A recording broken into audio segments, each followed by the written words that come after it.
Now on to some interesting developments regarding online privacy.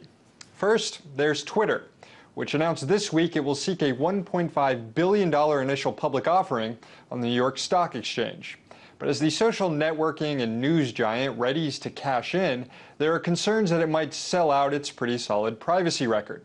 You see, Twitter recently purchased an online advertising platform known as MoPub, which takes bids from online advertisers to create targeted ads for individuals on their mobile devices. Now, thanks to the unique way people use Twitter and all of their mobile devices and how Twitter collects users' web traffic data from sites they tweet from, the coming together of Twitter with MoPub could give online advertisers unprecedented access to data on millions of Twitter users. So should we expect Twitter to soon be met with the same sort of privacy skepticism that now plagues Facebook? Well, speaking of privacy on social networks, this week California became the first state in the nation to give minors the right to have their data erased completely off social networking sites. The new online eraser bill requires websites that cater to teenagers, including most social media sites, to give users who are under 18 years old the ability to delete any posting they made on the website. The website must also clearly inform underage users how to do this.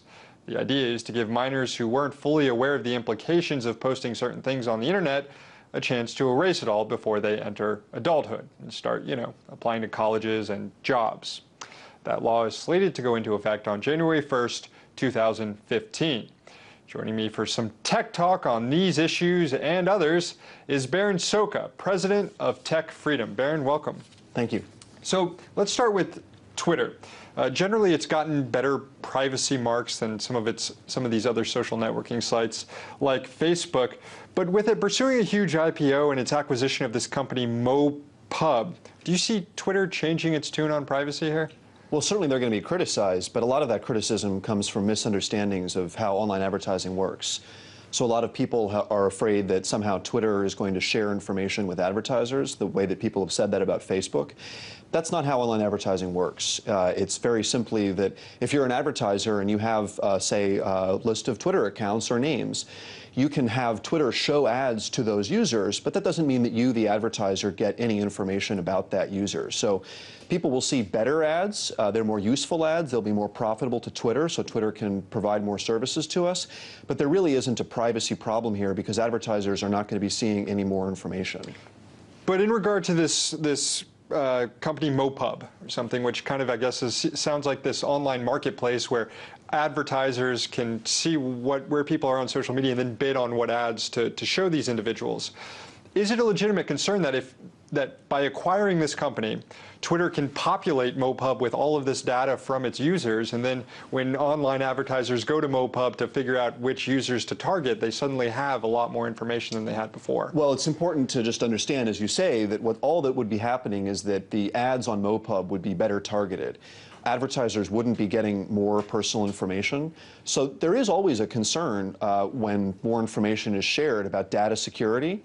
As long as Twitter has good data security and is letting users opt out, as they've said that they will, there really isn't a problem here. And it's important to note that this is not the kind of information that the NSA or government agencies really care about. What they want is contents of email, browsing history, that sort of information. That's truly sensitive. That's not what we're talking about with online advertising. In regard to privacy, and that is some pretty sensitive stuff, you don't want, people are uncomfortable with the NSA knowing where they're making phone calls from, who they're associating with, and all that stuff. Couldn't privacy stretch, though, to not wanting corporations to know what you're searching for on the internet? Maybe you're searching for some stuff that might be personally embarrassing, and then you log on and you're suddenly inundated with these ads, and people can infer, oh, well, this person must be searching. Well, so privacy means a lot of different things to different people. So the situation you just described maybe is the situation that's over-your-shoulder privacy. Someone looks over and sees what's shown on the screen. If that's what you're concerned about, you can do private browsing modes on all the major browsers out there today that will actually conceal, even from the company that you're using, the search engine, what you're searching for, and the ads that will be shown are not going to be targeted to you. So you can opt out effectively if that's what you're concerned about, or you can use Do Not Track. Gotcha. Let's move on to this new law in California aimed at protecting minors from making poor decisions on the internet before they are fully aware of the consequences. Do you think this is a good law? And if you do think it's a good law, why should only minors be protected from they're given the chance to make a second decision about what they post. Well, I don't think it's an exaggeration to say that there's never been a good state law regulating the internet. The states have tried consistently. California has over 200 bills pending right now that would regulate the internet. States are not very well situated to do this. They don't have a lot of technological competence, and they're also legally questionable as to whether they're actually able to do that. This particular law is, of course, something everyone can understand and relate to on a visceral level, but it raises a host of problems. By allowing people to delete things that they've posted online that are public postings, what you really may end up doing in practice is removing online discussions with other users. So that's not the kind of thing that we generally embrace in a country that values free speech. But conceptually, should there be a mechanism by which people who post certain things on the internet have a way to get that off the internet, should they choose to in the future? And how do you go about creating that sort of mechanism? So I don't think you legislate it. There are certainly tools that companies like Facebook have offered. You can remove postings, you can delete your account on Facebook. There's a great set of privacy controls that allow you to see what you've shared and either unshare it with certain people or delete it altogether, and that's fine.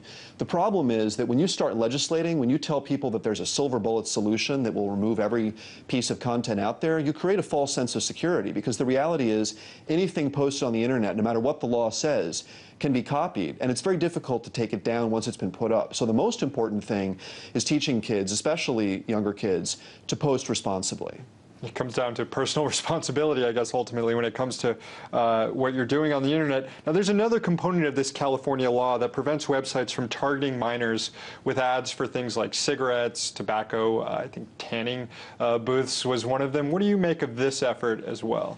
Well, it's another example of how states try to regulate the internet. They come up with all sorts of zany rules, any one of which might make sense.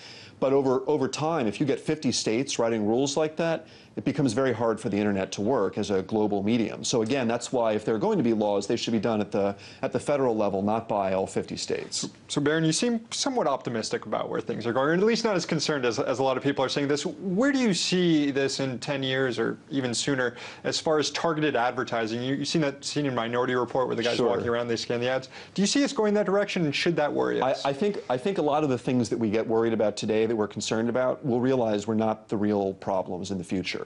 The real problems are things like NSA access. And yet, for the last 10 years, many people in the privacy community have been worried about online advertising. And frankly, I think it's pretty silly. It reminds me of when the camera first came out. People threw a fit about it. It's where modern privacy law came from. The idea that suddenly you could have a camera that would take a photo of you without sitting still for an hour, that disturbed a lot of people. And we got used to it. And we're going to get used to things like online advertising, too. Most younger people have. I think we'll discover that what we're really worried about in privacy is the government, identity thieves, and then peer-to-peer privacy. It's making sure that our friends don't see things we don't want them to see. And I think on those scores, we're making good progress, at least where the government isn't the problem. That's a hard fight, and one we should keep fighting. Interesting stuff. Baron Soka, President of Tech Freedom, thank you so much. Thank you.